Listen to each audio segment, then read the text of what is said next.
Hey everyone, welcome back. Today I'm going to be glassing the inside of the deck and hull. So this is when the mistakes go from being no big deal to a lot more permanent. Here I'm opening up my epoxy and the wood flour, which is used to thicken the epoxy. Alright, here we go. Time to get sticky. The epoxy mix is a 2-to-1 ratio, so here I'm measuring the hardener pump in order to mark the half point.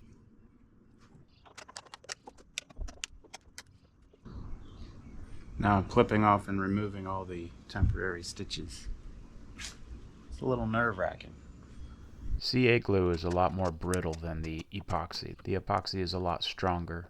It can come apart, so you gotta be careful. Alright, all the stitch marks are out. This thing's being held together with nothing but crazy glue, so don't sneeze. When you're mixing wood flour into your epoxy, it's important to first thoroughly mix your epoxy and then add the wood flour. And the amount you add is up to you. I suggest start out small and build up until you get a nice peanut butter consistency. And then I mixed it all up and transfer it to a little bag, and then I can pipe it into place. And even though I get it on there nice and smooth and clean, I then go and finger paint it all around and get it all messy.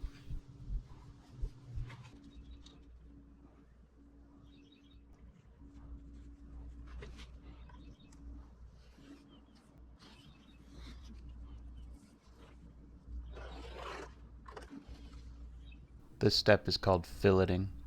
It's where you add the thickened epoxy to all of the seams between the panels to give them a nice hard bond.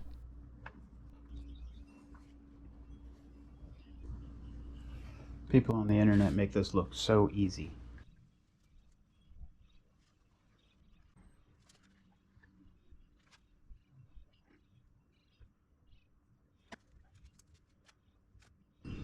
Everything's going to get a layer of 4-ounce cloth, but this back here is sort of going to be under some of the most stress with the combing right there, and we can't really get a lot of a fillet on this because it's not much of a seam because it's bent like that. So I'm going to cover this and then up the sides with 6-ounce tape to help shore it up. I'm zipping through this here, but I got the fiberglass tape nice and wet out before I started adding the 4-ounce cloth. So now I'm just patching it in. I had a lot of leftovers, so I did this in multiple pieces.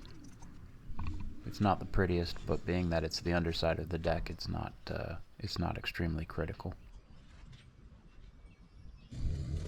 And I'm just zipping through it here.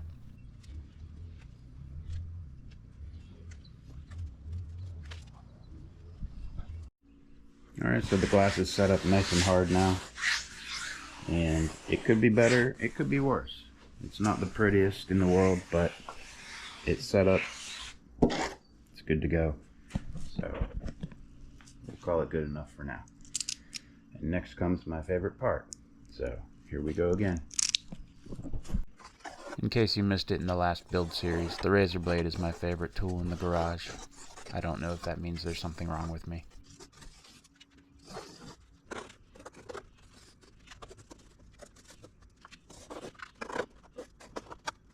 Put the deck away for a while and do the same thing to the inside of the hull.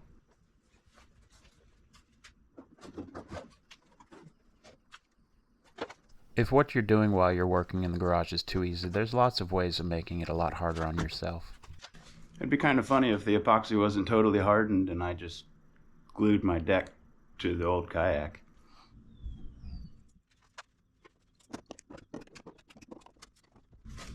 Save this for later. That'll get installed after I connect the deck and the hull.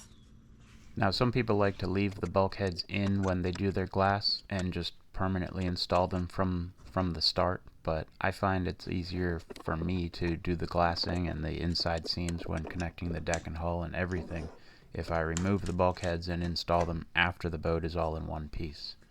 It is a pain in the butt either way. You know, pick your poison. I think it's easier to do it all after the fact.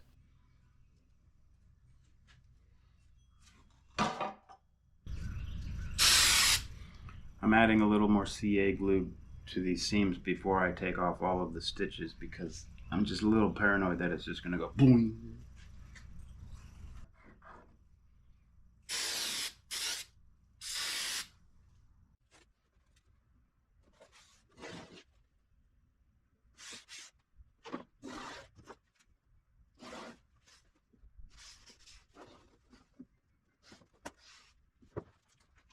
Just a heads up, this blue tape does not peel off of crazy glue at all. If you put it on crazy glue, it'll stick. You may be wondering why I didn't do this step for the deck, and there's a very important reason. It's highly technical, but to sum it up, I'd say it's because I'm a goober. Now for the most nerve-wracking part, taking out all the metal stitches.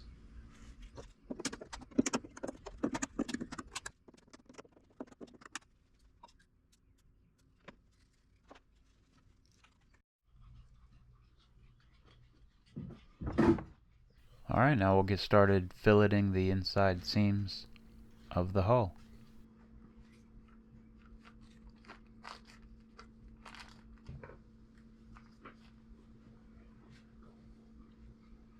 This stuff even smells like peanut butter.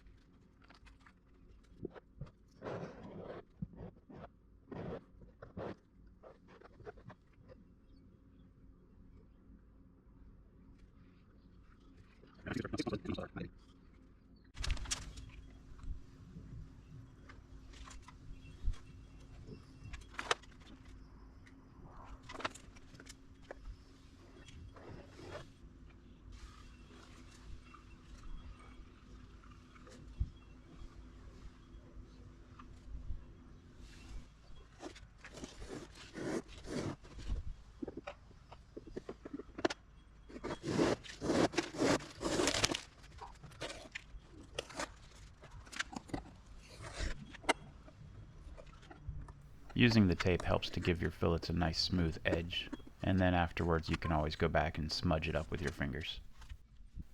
Alright, now I'm rolling out the glass to get it into the boat while the fillets are still wet. You can do it one of two ways. You can either do it while it's still wet, or you can let them dry and then do it, but either way you have challenges as far as how to make sure the glass doesn't bubble. The way I'm doing it right now, that soft epoxy is grabbing the glass, and it's going to make it very difficult to move it around and smooth it out because it sticks to your fillets. But if I wait until the fillets are dry, then I need to sand them down nice and smooth in order to make sure there's not going to be any bubbles around them. When you're mixing your epoxy, make sure you do it for at least a minute. Undermixed epoxy is problematic, to say the least. You don't want to find yourself with glass full of unmixed epoxy. You might have to do a big redo, and that's not fun.